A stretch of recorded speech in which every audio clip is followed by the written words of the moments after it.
और भारतीय वज़ीर आज़म डॉक्टर मनमोहन सिंह ने यौम आज़ादी के मौके पर पाकिस्तानी कौम को मुबारकबाद दी है। जी हाँ बिल्कुल, वज़ीर आज़म राजा परवेज़ अशरफ के नाम भेजे गए अपने पैगाम में डॉक्टर मनमोहन सिंह ने उन्हें पाकिस्तान की 65वीं सालगिरह पर मुबारकबाद दी और इस मौके पर आवाम के लिए नेक जज्बात का इजहार भी किया।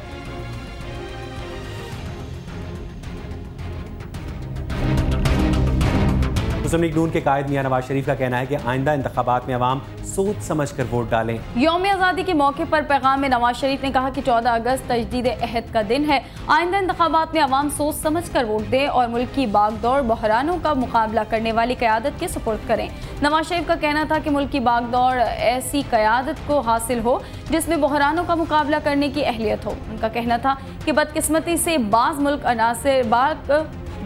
मुल्क दुश्मन अनासिर पाकिस्तान में रहने वाली अक़लियतों के अंदर एहसास महरूमी पैदा करके मजहबी आज़ादी में रुकावट का बायस बन रहे हैं।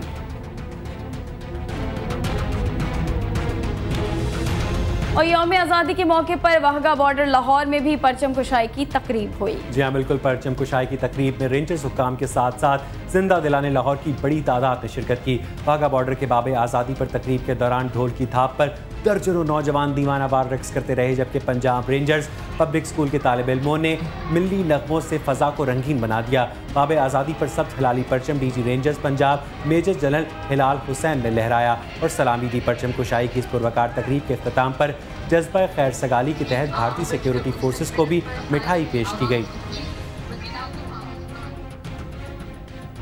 कराची में यौम आज़ादी के मौके पर शहरियों ने बड़ी तादाद में बानी पाकिस्तान के मज़ार पर हाज़िरी दी। फातिहा ख्वानी की और अजीम कायद को शानदार खिराज अकीदत पेश किया। तफसीलात इस रिपोर्ट में।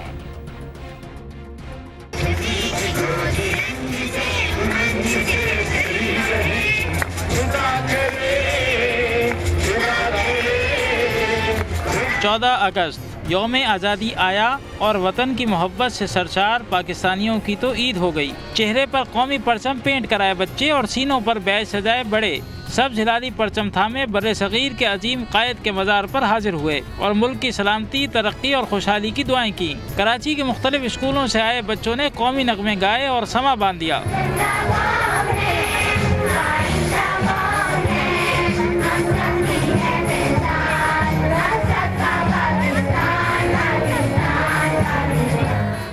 वतन से मोहब्बत का बच्चों का जज्बा दीदनी था। मौसम की सख्ती जज्बा हुब्बुल वतनी पर गालिब न आ सकी, लेकिन कम सिन बच्चे भी अमन व अमान की सूरत हाल पर फिक्रमंद और दुआ गो नजर आए।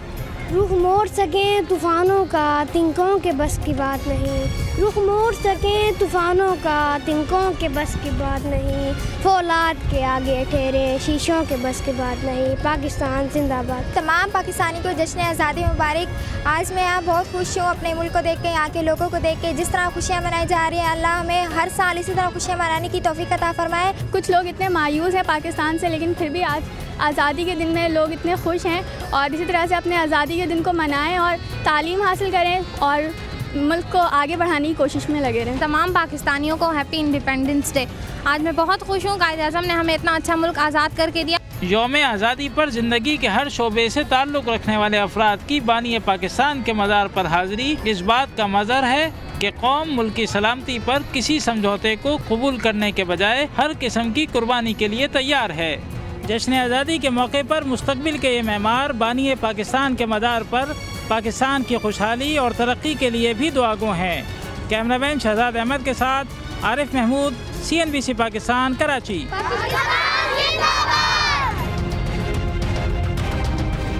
कराची के नेशनल म्यूजियम में तहरीक पाकिस्तान के हवाले से सालाना नुमाइश का आगाज हो गया है, लेकिन नुमाइश में तहरीक पाकिस्तान के नुमाया किरदारों को नजरअंदाज कर दिया गया है। मज़ीद तफसीलात समरीन मंसूरी की इस रिपोर्ट में।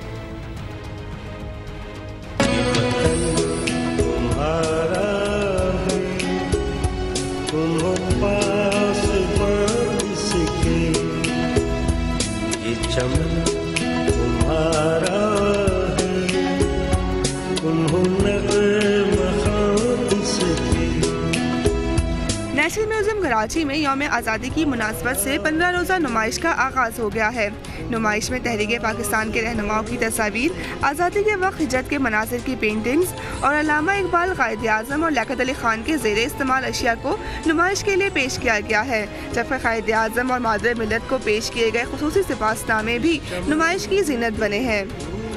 सिपाहनामों में जो है ना मुख्तलिफ़ इलाकों से जो कायद आज़म को सिपाहनामे पेश किए गए थे उनकी आपको असल नज़र आएगी। कुछ हमने पेंटिंग का इजाफ़ा किया है जिसमें हिजरत जब हिंदुस्तान से पाकिस्तान की तरफ हो रही थी उसके मनाजिर आपको नज़र आएंगे।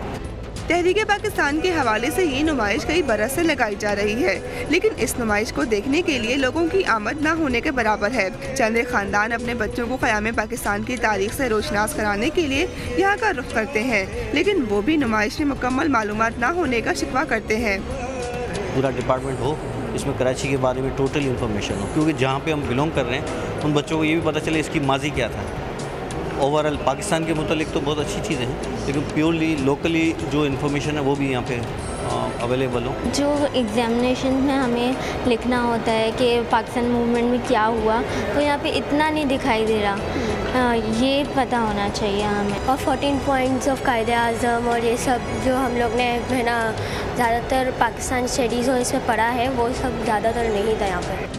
नई नस्ल से वैसे ही मुल्क की तारीख से अदम वाक़फियत का शिकवा किया जाता है, लेकिन अगर नेशनल म्यूज़ियम नौजवानों को मुल्क की तारीख से आगाह रखने के लिए भरपूर नुमाइश का एहतमाम करे तो उम्मीद की जा सकती है कि वो भी तारीख में भरपूर दिलचस्पी लें। कैमरामैन जाहिद हुसैन के साथ समरीन मंसूरी, CNBC पाकिस्तान, कराची।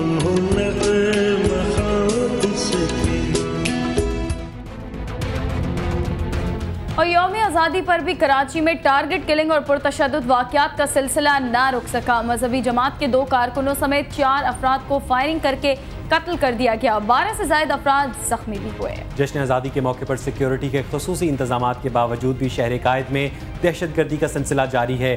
थाना बल्दिया टाउन की हदूद में सईदाबाद में नामालूम अफराद ने मजहबी जमात के कैंप पर फायरिंग कर दी, जिससे 4 अफराद जख्मी हो गए, जिनमें फ़हीम और आफ्ताब अस्पताल में दम तोड़ गए, जबकि हमीद और हुसैन अस्पताल में ज़ेर इलाज हैं।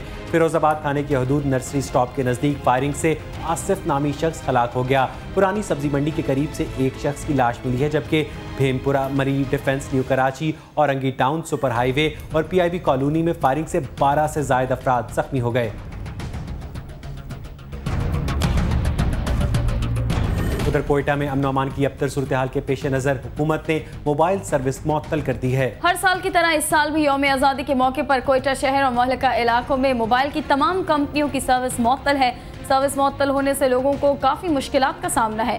सिक्योरिटी ज़राए के मुताबिक सर्विस बंद होने से अस्किरत पसंद एक दूसरे के साथ रब्ता नहीं कर सकते हैं और यौम आज़ादी के मौके पर मोबाइल सर्विस मुअत्तल करना अमन के क़याम के लिए ज़रूरी है। दूसरी जानिब कोयटा और बलूचिस्तान के दीगर इलाकों में अमन व अमान कायम रखने के लिए सूबाई हुकूमत ने सख्त हिफाजती इंतजाम किए हैं।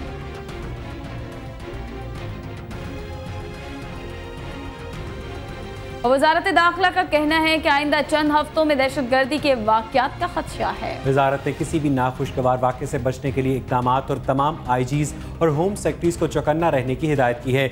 वज़ारत दाखिला ने ईद उल फितर के मौके पर सिक्योरिटी के सख्त इंतजाम की भी हिदायत की है। वज़ारत का मज़ीद कहना है कि शरपसंद सूबाई दारुल हुकूमतों में सियासी क़यादत को निशाना बना सकते हैं।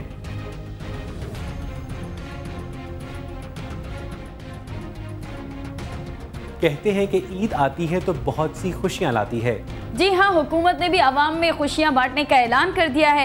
ईद के दिनों में पेट्रोलियम मसनूआत की कीमतें बरकरार रहेंगी और CNG स्टेशन खुले रहेंगे। इस पर कितना अमल होता है, देखते हैं इस रिपोर्ट में। जी हाँ, हमारे हुक्मरान वैसे तो हर वक्त आवाम के बारे में ही सोचते रहते हैं, मगर ईद के दिनों में इन्होंने ये ऐलान करके तो खुशियों की बरसात ही कर डाली।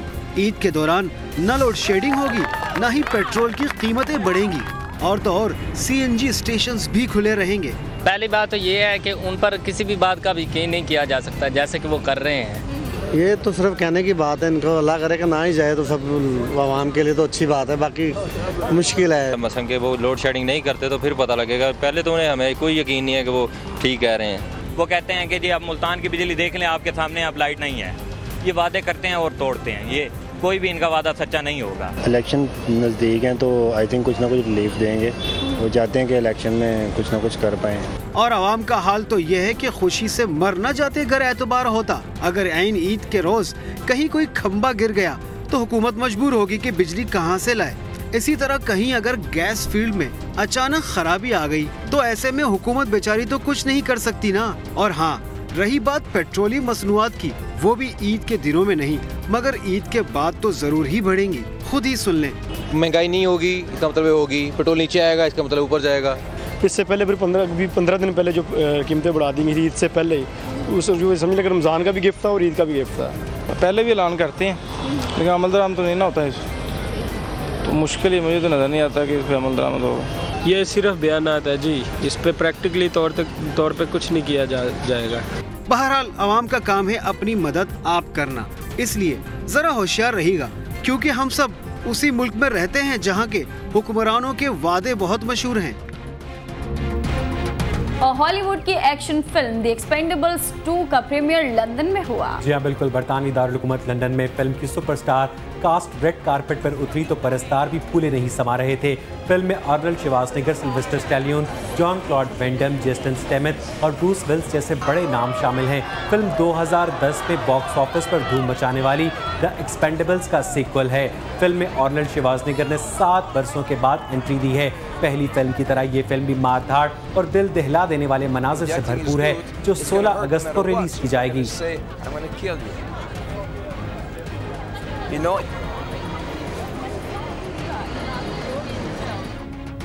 मजीद खबरों अपडेट्स के लिए आप विजिट कर सकते हैं हमारी वेबसाइट cnbcpakistan.com। देखते रहिए मेरी पहचान CNBC पाकिस्तान।